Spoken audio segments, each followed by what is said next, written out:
ദമാക്കിൻ്റെ വലയിലേക്ക് ഒരു കിടിലൻ free kick goal അടക്കം ഇരട്ട ഗോളുകൾ അടിച്ചു കയറ്റി സൗദി പ്രോ ലീഗിൽ അൽ നസറിനെ കിരീടത്തിലേക്ക് എത്തിക്കുമ്പോൾ ക്രിസ്ത്യാനോ റൊണാൾഡോയുടെ കണ്ണ് നിറയുന്നു. അദ്ദേഹം ആനന്ദ കണ്ണീരൊഴുക്കുന്നു. ആരാണ് ഈ കരയുന്നത്? എത്രയെത്ര കിരീടങ്ങൾ ചൂടിയ മനുഷ്യൻ. ലോകത്തെ ഏറ്റവും മികച്ച 5 ലീഗുകളായിട്ട് നമ്മൾ വാഴ്ത്തുന്ന ടോപ്പ് 5 ലീഗുകളിൽ 3 ഒന്നിലധികം തവണ ലീഗ് കിരീടങ്ങൾ ചൂടിയയാൾ. അതുപോലെ ദേശീയ ടീമിനോടൊപ്പം യൂറോ കപ്പും യുവേഫ നേഷൻസ് ലീഗും ഒക്കെ നേടിയിട്ടുള്ള ആൾ.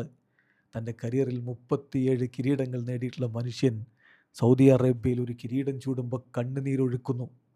എന്തുകൊണ്ടിങ്ങനെ? ഈ ചോദ്യത്തിൻ്റെ ഉത്തരം വളരെ കൃത്യമായിട്ട് അൽ നസറിൻ്റെ കോച്ച് ഓർഗെ ഹീസസ് നൽകുന്നുണ്ട്. അദ്ദേഹം പറയുന്നു, ക്രിസ്ത്യാനോയുടെ കണ്ണുനീരുണ്ടല്ലോ, അത് കാണിക്കുന്നത് അദ്ദേഹത്തിൻ്റെ ഫുട്ബോളിനോടുള്ള സ്നേഹമാണ്, അദ്ദേഹത്തിൻ്റെ ഫുട്ബോളിനോടുള്ള പാഷനാണ്. ക്രിസ്ത്യാനോ റൊണാൾഡോ എന്ന വ്യക്തിക്ക് ഒരു കിരീടം ചൂടിക്കൊടുക്കണമെന്ന ഉദ്ദേശത്തിൽ മാത്രമാണ് ഞാൻ അൽ നസറിലേക്ക് എത്തിയത് എന്നുകൂടി ആ കോച്ച് പറയുമ്പോൾ അതിലുണ്ട് CR7 എന്ന 41കാരൻ ഇപ്പോഴും എത്രത്തോളം ഈ കളിയെ സ്നേഹിക്കുന്നു എന്നുള്ളത്.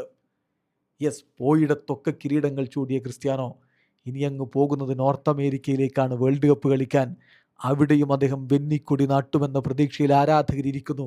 അല്ലെങ്കിലും ക്രിസ്ത്യാനോ ഈ വേൾഡ് കപ്പ് അർഹിക്കുന്നുണ്ട്. അത് നമ്മൾ വെറുതെ പറയുന്നതല്ല.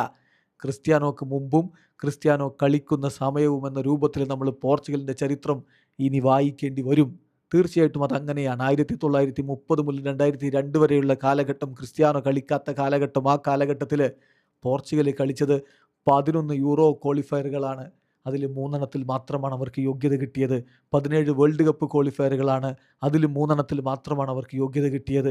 ഒരൊറ്റ മേജർ ട്രോഫീസും അവർ നേടിയിട്ടുമുണ്ടായിരുന്നില്ല. എന്നാൽ ക്രിസ്ത്യാനോ കളി തുടങ്ങിയ 2003 മുതൽ ഇങ്ങോട്ടുള്ള ചരിത്രം എടുക്കുക. 6 യൂറോ ക്വാളിഫയർ മത്സരങ്ങൾ കളിച്ചു, 6 യൂറോ ക്വാളിഫയർ റൗണ്ടുകൾ കളിച്ചു. 6 തവണയും അവർ യൂറോ കപ്പിന് യോഗ്യത നേടി. 5 വേൾഡ് കപ്പ് ക്വാളിഫയറുകൾ കളിച്ചു, 5 തവണയും അവർ വേൾഡ് കപ്പിന് യോഗ്യത നേടി. യൂറോ കപ്പും യുവേഫ നേഷൻസ് ലീഗും നേടി 3 മേജർ കിരീടങ്ങൾ അവരുടെ ഷെൽഫിലേക്ക് എത്തിച്ചു ക്രിസ്ത്യാനോ റൊണാൾഡോയുടെ കാലം. യെസ്, അതാണ് CR7. ആ മനുഷ്യൻ ലിയോ മെസ്സിയെ പോലെ എല്ലാം നേടിയിട്ടുള്ള മനുഷ്യൻ. അയാൾ മിസ് ചെയ്യുന്നത് വേൾഡ് കപ്പ് മാത്രമാണ്. അതുകൂടി ഇത്തവണ നോർത്ത് അമേരിക്കയിൽ നിന്ന് നേടുമെന്ന പ്രതീക്ഷയിൽ ആരാധകർ കാത്തിരിക്കുമ്പോൾ നോക്കുക, ഫുട്ബോളിൻ്റെ ചരിത്രത്തിൽ ഏറ്റവും അധികം അന്താരാഷ്ട്ര മത്സരങ്ങൾ കളിച്ചയാൾ, ഏറ്റവും അധികം അന്താരാഷ്ട്ര ഗോളുകൾ നേടിയയാൾ ഇത്തവണ നോർത്ത് അമേരിക്കയിൽ വെന്നിക്കൊടി നാട്ടിയാൽ അത്ഭുതപ്പെടേണ്ടതില്ല.